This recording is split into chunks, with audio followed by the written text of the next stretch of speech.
ലോകവും ചേരുമ്പോഴാണ്. ലക്ഷ്മി ലോകത്തിൻ്റെ 4 മണിക്കൂർ ഉദയത്തിന് മുമ്പുള്ള 4 മണിക്കൂറാണ്. ഉദയത്തിന് ശേഷം വിഷ്ണുവിൻ്റെ സമയമാണ്. വിഷ്ണു ലോകം, ഹരിത ലോകം, ആ വൈകുണ്ഠ ലോകത്തിൻ്റെ സമയമാണ് 4 മണിക്കൂർ. ആ 8 മണിക്കൂർ ചേരുമ്പോഴത്തേക്കാണ് വസന്ത അനുഭവപ്പെടുന്നത്. അവിടെയാണ് ജ്ഞാനശക്തി ഉണ്ടാവുന്നത്. അപ്പം ജ്ഞാനശക്തി എന്തുകൊണ്ട് രാവിലെ എന്ന് മനസ്സിലായി. സത്വഗുണമാണ് വായുവിൽ ഉണ്ടാവുന്നത്. സാത്വികി എന്ന് പറയുന്ന എനർജിയാണ് നമ്മളുടെ ജന്തുലോകത്തിനുള്ളത്. ഈ ജീവനാംശത്തെ സ്വീകരിക്കുന്നതാണ് സാത്വികി എന്ന് പറയുന്നത്. സത്വഗുണത്തെ സ്വീകരിക്കുന്ന ആൾ സാത്വികയാണ്. നമ്മളെല്ലാം സാത്വികയാണ്. ആ പറഞ്ഞു.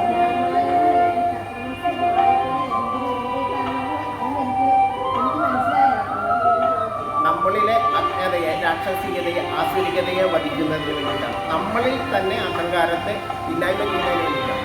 ആരാണ് രാക്ഷസൻ എന്ന് ചോദിച്ചാൽ, ആരാണ് ആസുരികതയുള്ള ആളെന്ന് ചോദിച്ചാൽ നമ്മൾ തന്നെയാണ്. നമ്മൾ ആരെങ്കിലും കരയിക്കുന്നുണ്ടെങ്കിൽ, വാക്കുകൊണ്ടോ പ്രവൃത്തി കൊണ്ടോ നോട്ടം കൊണ്ടോ നമ്മൾ ആരെങ്കിലും കരയിക്കുന്നുണ്ടെങ്കിൽ നമ്മളാണ് രാക്ഷസീയതയുള്ളത്. നമ്മളിൽ ആസുരികതയെ ഇല്ലായ്മ ചെയ്യുന്നത് അക്ഷരം കൊണ്ടാണ്. രാക്ഷസീയതയെ വധിക്കുന്ന ആയുധം എന്ന് പറഞ്ഞാൽ അനശ്വരമായിട്ടുള്ളത് അക്ഷരങ്ങളാണ്. അക്ഷരങ്ങൾ കൊണ്ട് തന്നെയാണ് നമുക്ക് നമ്മുടെ അജ്ഞതയെ നീക്കാൻ പറ്റും. എന്നാലും നമ്മുടെ മനസ്സിൽ സ്വർഗീയത അനുഭവിക്കാൻ പറ്റും.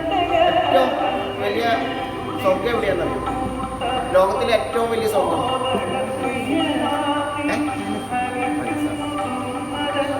ആ സ്വർഗത്തിന്റെ കാവൽക്കാരൻ ആരാന്നറിയും? ഏറ്റവും ഭാഗ്യവാനായിട്ടുള്ള കാവൽക്കാരൻ അത് നമ്മൾ തന്നെയാണ്. അപ്പൊ നമ്മളുടെ മനസ്സ് സ്വർഗമാകണം. ഏറ്റവും വലിയ സ്വർഗം എൻ്റെ മനസ്സിലാവണമെന്ന് വിചാരിച്ചാൽ ലോകത്ത് എവിടെയാണ് സ്വർഗം ഫീൽ ചെയ്യുന്നത്? നമ്മുടെ മനസ്സിലാണ്. മനസ്സെന്ന് പറഞ്ഞാൽ അത്രയും ബ്രഹ്മാണ്ടമാണ്. നമ്മുടെ ഈ പ്രപഞ്ചം മുഴുവൻ